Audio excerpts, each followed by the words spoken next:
Hello, everyone. Welcome to another Practical Pet Chat. Thanks for joining Lauren and I. We know you've got a lot going on in your lives, especially at this time of year, which is why Lauren and I want to talk about, well, how do we create brainiacs in the winter, and why can that be an important step for your pets? So, Lauren, with the weather changing, with all the things going on, we're busier. We've got, things being, put all over in the parks and everything else to keep them winterized. We've got driveways, we've got walkways, we've got salts, we've got chemicals, we've got all this other stuff.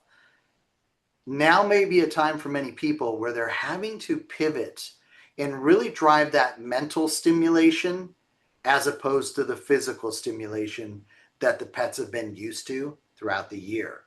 Where would you give some folks some tips on how to approach that as we get into those winterized months? Yeah, mental stimulation obviously is something that we care about year round, but it's so much easier to do when it doesn't just fall on you, right? I mean, when you're outside, it's, oh my gosh, what is that? Look at the bird, squirrel. It's so much going on. There's the dog across the street is barking and oh, there's the mailman and it's just there's so much to take in that's outside that is stimulating. Now, at this time of the year, it's more about going outside to potty and coming right back in. Maybe you're out there for a very short time, but it isn't what it is normally. And there's not as much going on outside, right? Because a lot of the animals are, tucked in as well, the wildlife, and they're not all active and doing their normal spring and summer things. So you should have some things that you have set aside specifically to stimulate them in the winter. Maybe puzzles that they don't need normally. I have a former customer and a good friend that would pick up all the puzzles probably around July, August, and put them all away and not bring them out again until winter because it generated excitement. The animals were happy to see the puzzle toys again, and it kept them interested through the winter part. Um, I like snuffle mats. I know you don't. We've had this conversation. I'm a Well, snuffle snuffle matter. mats are now seasonal. You have convinced me. Snuffle Okay, mats are seasonal. snuffle mats. I don't think they're seasonal, but we'll go with that. Snuffle mats are great. And I would put snuffle mats in the category of those puzzle toys, Yes. because they Yes. do require nose work and hunting things down in order to get rewarded. And so I love that. I also like treasure hunts inside, where go find it, go find it, show them whatever it is, and then have them wait in a different room while you hide it and tell them to go find it. That's big in my house. Everything from a treat or a toy to a human, go find dad. So all of those things are fun. They're playtime, but they're also mentally stimulating.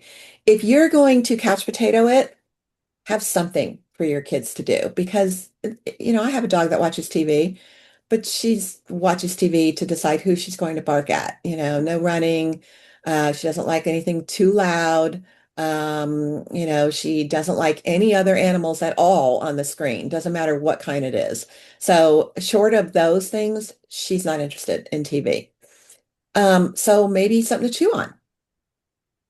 Something fun for them to gnaw on while you're watching your favorite Christmas movie, Rob. Those kinds of things. But you have to have any number of distraction worthy stimulating toys so that your kid's not bored because it's boring. It's boring. Yeah. You have your phone and you have your iPad and you have your computer and you have your TV and your friends and things like that. They have us, Yeah. and one of their favorite things, which is to be outside and to get all that stimulation, that isn't going to happen for a few months. So, and of course, this isn't 100% in every case, but unless you have a really winter uh, predominantly winter driven breed, it's going to be a lot of us. Yeah. So you have to plan ahead for those things and have a nice little stash ready to go. What are some I of the love things that. you use? Yeah, so I love so it is funny when I say a snuffle mat is seasonal. For us, it's seasonal. The reason it's seasonal is because we're gonna, be there, we're gonna oversee it, we're gonna clean up after it, which is my biggest issue with these things.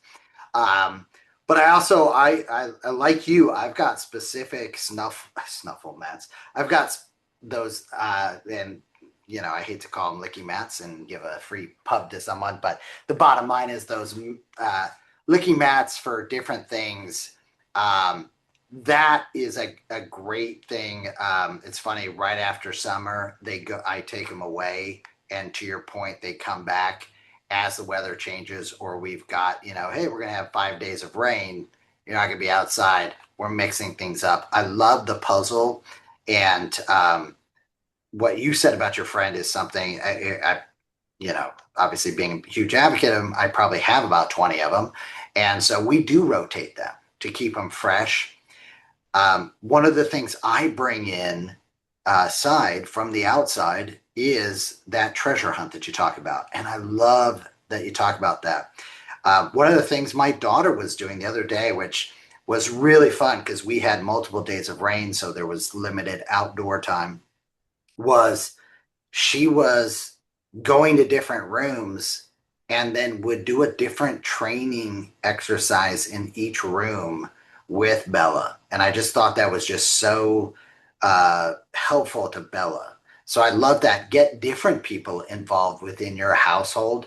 So it's not just you. I think there's a lot to do. But one thing, and this is my favorite thing, especially when I'm watching my Christmas movies, Lauren. And yes, I make it a goal to watch at least one Christmas movie every day during the season because I treasure my Christmas movies, although there are now probably way too many of them. But when I am on the couch, we got the fireplace going, the big screen TV, Belle's right there. I will actually take that opportunity because we're both really relaxed. I will stretch her, and so, I will get stretching motions. Now, we do this throughout the year, but I'll do a longer version of it in the winter. One, because I know she's getting older. And so I want to make sure I'm engaging those muscles and those joints.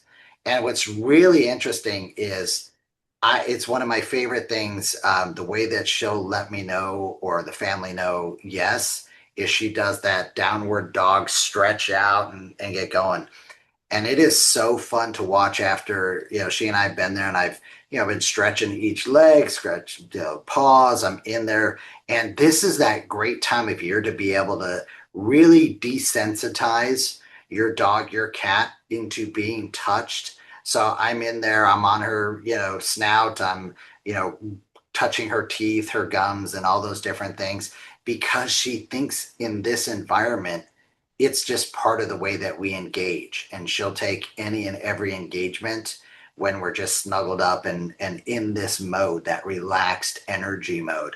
So there's a lot of things that I like to do within the inside environment. I do like to go outside with her. What's really interesting is, we have an overhang outside our front door and we can see the trees and all the rest of that stuff. So there are times where I'll put on, my coat. Okay, I'm from Chicago. I don't actually own a coat. It never gets cold where I live. So we'll go outside, we'll stand there. And what's really interesting is, to your point, those smells, you just see her snout. And if there was a light trail following all the different smells that she's pulling in from just sitting there under the awning and being able to absorb, um, is really exciting. And it's something sometimes I've even just put a chair out there and I've sat there. She'll sit right next to me. The rain's coming down, the trees are blowing in the wind, and I know she's still getting that snout treatment, and I always like to reward that as well. So it doesn't mean, as you said, that you can't go outside, but it does mean that you need to Right. be engaging, especially on the mental side over the physical side, when there are those limitations present. So I like that. But snuffle mat during the winter works for me. Um, I like the chew thing too, by the way, um, because if you don't engage that, they will figure out what they're going to chew on. And folks, I'm here to tell you, it's probably not going to be the chew item that you wanted it to be. So give yourself and your pets a little bit of break and figure out, what's the appropriate thing, what aligns with your philosophy in what they can and can't chew. Because otherwise, that was a really nice sofa, and the key word was because no mental stimulation on top of no physical stimulation, you're really at this time of year going to drive them into a propensity for behaviors that you're probably not going to appreciate. And they're not really, in tune with, hey, all they know is we used to go for walks, we used to go for hikes, we used to, but this last couple of weeks, it's just been the sofa. So why do you think we direct that frustration at the sofa? Because that's what they're seeing, right? So take some time, get into that. The other thing too that's interesting is um, that you mentioned, the smells and all that. The environmental change within your home is happening during that time of year. So that's another area to call out. I know we talked about that in other episodes, but I think in particular, this is a time for you to be in tune and to some extent play around with this triggers, Fluffy one way versus the other way. I know there are a couple of scents this time of year that Bella really doesn't like. We love it as a family, but it's not something that Bella likes, so we don't use that. And it is that time. And then the last thing too is I think there are fun ways. I love that you said go find dad. We'll do that where it's, and we have a two-story house. So, it's one of those where I'll ask one of the kids to, hey, as you head upstairs, grab a couple of treats. And in about 10 minutes, just call Bella up to you. She's got commands that visually she can see. She also responds to the words, which is another, by the way, this is such a great time to be doing extra training.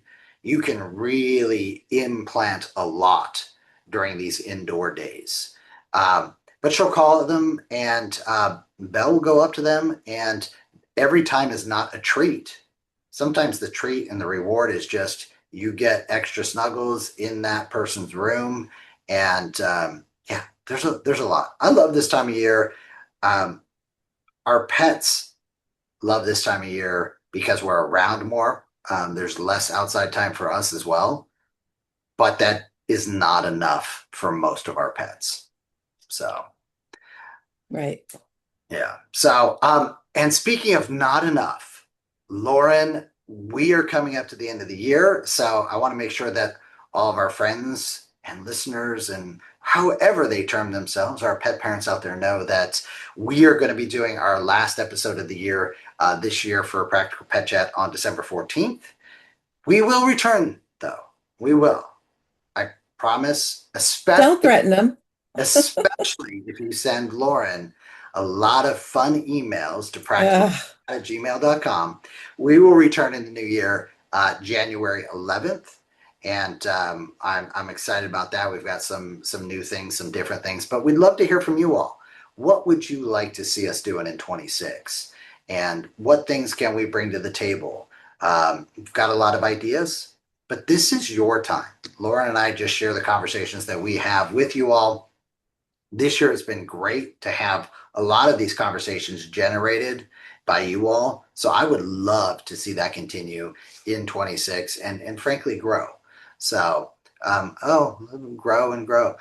No, sorry, can't do that. But Lauren, what would you like to say to our folks as we pull this one to an end? Mental stimulation, creating brainiacs, snuffle mats. What else? the only thing that I would point out is there's going to be extra mental stimulation going on because it's the holidays, Good call. so that's a different stimulation than what we're talking about here. We're looking at a more focused, deliberate, you know, animal specific, dog specific type of stimulation that is centered on the animal, not chaos that is a stimulation overload type thing that's going on around them. So just, try to keep in mind on a little bit of Zen time for your animals. And, that Zen time, believe it or not, is mental stimulation geared directly, specifically to them. I love that. My last call out, actually, you just stimulated my thinking there. And that is, don't forget how much our pets do love music, do love those visuals. Um, so don't be afraid to engage in those. There are so many different ways now to get pet friendly visuals, to get pet friendly music. I'm a big proponent of that, and especially this time of year. I'll use that, have always done that, but there's a couple things that I know that Belle really loves. And it's interesting because I can run some errands and she just it's funny. It's that spa day that you talk about, that Zen. I'll come back and she's like, "Oh yeah, I missed you. Were you gone though?" So do what you can.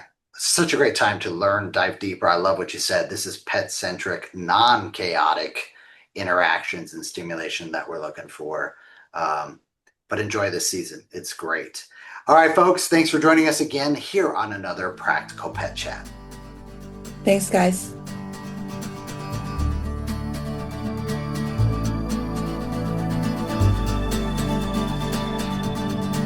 The content of this podcast is for informational purposes only.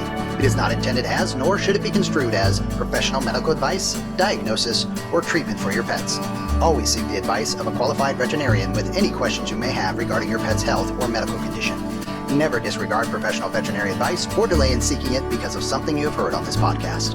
The hosts and the guests of this podcast are not liable for any actions taken based on the information shared during these episodes. Any reliance on the information provided is solely at your own risk. Copyright 2025 Practical Pet Chat, all rights reserved.